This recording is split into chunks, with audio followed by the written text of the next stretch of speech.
Working up our appetite in the Live Eye, Don Chubay scouting a new spot for you to check out at home. Yeah, it's Gastown's newest, Tacofino taco bar. Good morning. How are you, Jason? I'm doing well, thanks. The man behind the legend. You actually still live in Tofino. I do, yeah. And you decided you wanted to open up a big restaurant here outside of all the trucks in the commissary you already have, right? Sure, I guess, why not? You're so laid back. You're exactly what I think people would imagine from someone who lives in Tofino, just very chill. So we're going to make some of your more popular dishes here again at the taco bar. First of all, I got to find out, what are these kind of peppers here? They're shishito peppers. And how are they in relation to something like I guess like a jalapeno or something like that? Oh, they're quite a bit more mild, but they say that, I don't know, 1 out of every 1,000 or every 100, or some people say every 10 is really, really hot. Like unbearably hot, and you haven't got one of those? I haven't yet. We're gonna make, again, a salmon ceviche. So what kind of salmon do we have here? We have sockeye. And why is that just awesome to use for a ceviche? It's really good, local salmon. It's a little different than what some people use for ceviche. It's really, I like it. Okay, and what kind, what's in here? There's tomatillos, cilantro, and green onion in there. And as far as the ingredients you use, how important is it for you to focus on that local? Well, it's Mexican food, so it's hard, but with our proteins, definitely, we focus on local. So I've got some lime juice. Okay. And the purpose of the acid or the lime juice is what when you're looking at a ceviche? It sort of cooks the fish. Okay. And then I've got a little agave to sweeten it up. Nice. And some fish sauce. Yum, yum. It's a little twist. Yum. And you also have another popular dish here. What's this? That's Oaxacan corn fritters. What is it? Oaxacan corn fritters. Oh man, it's all still Mexican inspired, but there's a very local flavor here at the new Tacofino Taco Bar. By the way, co-owned Jody and Riaz with his wife Kaylee, who we are going to meet next. So I'm going to find out what it's like to work with your partner here at the Tacofino Taco Bar. Yeah, things getting sweet and hot with our chocolate. Hey, no. Chocolate Diablo cookie. Later, Nelson. Later. We're here in the kitchen at the Tacofino Taco Bar, of course, brand new in Gastown. Kaylee, how you doing? I'm well. We met your husband earlier. How awesome is it to work with your husband? How awesome is it? I don't know.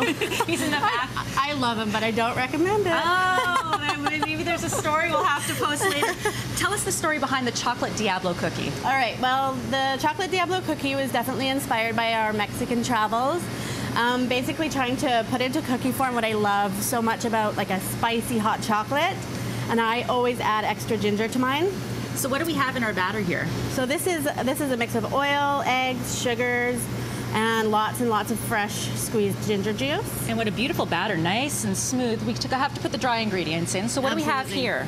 That is a nice Dutch cocoa. Should I sprinkle? Oh, absolutely, okay. Yeah. And some cayenne pepper for spice. And that's pretty typical of Mexican food, sort of mixing the sweet and the spice, right? I know in Mexico they'll often put like chocolate in their chili, for instance. Yeah, it's kind of, I think it's like a Mayan thing. Spicy chocolate. So we've got our cinnamon and our cayenne pepper. Lots of dark cocoa. And obviously we don't have time to mix this whole thing, but I'll make this one for your batch later. And then you've got a finished batter. What's the perfect texture for a cookie batter like that? So you want it to be firm, but still have moisture so that it doesn't crumble. So you want to be able to scoop it out nicely like and that. Then apply the finishing touches. And then we have a really nice high quality milk chocolate that I like to press in there so it just kind of melts and gives you a nice taste in every bite. And then salt on the top, which I never really think to put on the cookie on the top of it. So we have a nice kosher salt here. You could use a rock salt if you want a larger crystal. And how long would you cook those for? Or bake them? I love the number 11, so I try and go for 11 minutes. I like 11 cookies. And in fact, I think Nelson Wong won't have a problem eating at least one of these chocolate Diablo cookies. You can have one now. Available at the brand new Tacofino Taco Bar in Gastown. Coming up next, we're heading behind the bar for a little Mezcal cocktail. We're exactly at 15 West Cordova, so really near Blood Alley there. And you talk about it's raining, it's pouring. It's almost like we brought Tofino weather to Vancouver. Yeah, it's pretty wet outside. It sure is. And now we're talking about cocktails. And you have an extensive list here at Tacofino Taco Bar in Gastown that incorporates Mezcal. So let's maybe inspire people to even try Mezcal. What's good about it? Well, I poured you this one earlier, so let's have a little taste of that one. This is a great little Mezcal, entry level, kind of very, very tasty. It's smooth, it's pineapple-y, it's really, really good. And it's a great one for mixing. So this is what we got. I got a cocktail for you. I have infused this one with clove. Mezcal and clove go really, really well. Why is that? Is that just because of the smokiness? You know what? The of... flavor-wise, they cross over so beautifully. It's almost like a marriage made in heaven. So I'm going to pour you 2 ounces of clove-infused mezcal. It's the Sombra right here. And we're going to do a little ½ ounce of freshly squeezed lime juice. Always use fresh. We always throw this out after 24 hours because it starts to oxidize, doesn't taste so great. All right, where are we? 2½ ounces fresh pineapple juice.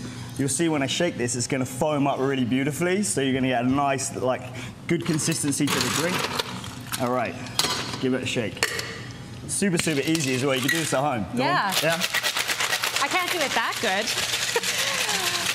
While you're starting to pour that, when you look at someone that sort of does a shot of tequila and they do the whole, you know, a little bit of salt, a little bit of lime and all that, would you ever shoot mezcal, or should you really consider these as sipping spirits? Definitely. I would say mezcal is something to be, you know, it's quite a strong flavor compared to tequila, so it's probably something you want to savor. If you did a shot of that, it might be a little bit intense. Okay, and there is our cocktail right there. We're finishing it up right now. One of the many beautiful cocktails available here at Gastown's Tacofino Taco Bar. I'm thinking after that chocolate Diablo cookie, this is probably the perfect capper. This is going to do well, yeah. It's a great drink for the weather as well, because it's got the clove in there. It's going to warm you up a little bit. Going to warm me up, Jody and Riaz. We're going to hit the burrito bar coming up just before 9 o'clock. We're here in the kitchen at Tacofino Taco Bar in Gastown. If anyone has never been here, other than tacos, what would you say is the big concept for your restaurant here? It's sort of, I don't know, Mexican meets West Coast. So a little bit of a hybrid. And we're making now what? We're making chilaquiles. And what are they? They are strips of corn tortillas with a salsa verde. Traditionally, you'd put eggs in them, but we serve them on the side with our beef rib dish. So a traditional breakfast, and I can already tell you it smells beautiful in here. Good morning, Christine. Good morning. Christine, I knew I had it. Okay, so tell us a little bit about what you got going here right now. Okay, so I'm making a sauce. It's a tomatillo lemongrass habanero sauce that we put on the chilaquiles. We use habanero peppers. These are really hot, but they give a nice kick to the dish.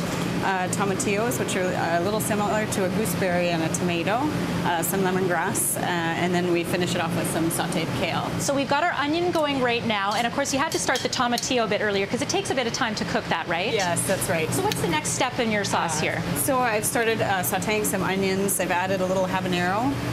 You don't want to go too heavy, but and we've got some fresh lemongrass. It's just been rasped on a microplane. We'll add that to the mix as well. And then we should probably get that other pan going into there because really it's all about combining. And how long would you typically let that cook for? So this would probably take about 20 to 25 minutes. And you can start it on the stovetop and then finish it in the oven. And then you've got the pureed version over there, which is kind of essentially the finished product. If you want to start mixing that up, and very quickly, Jason, those are as authentic as the tortillas get, right? They are.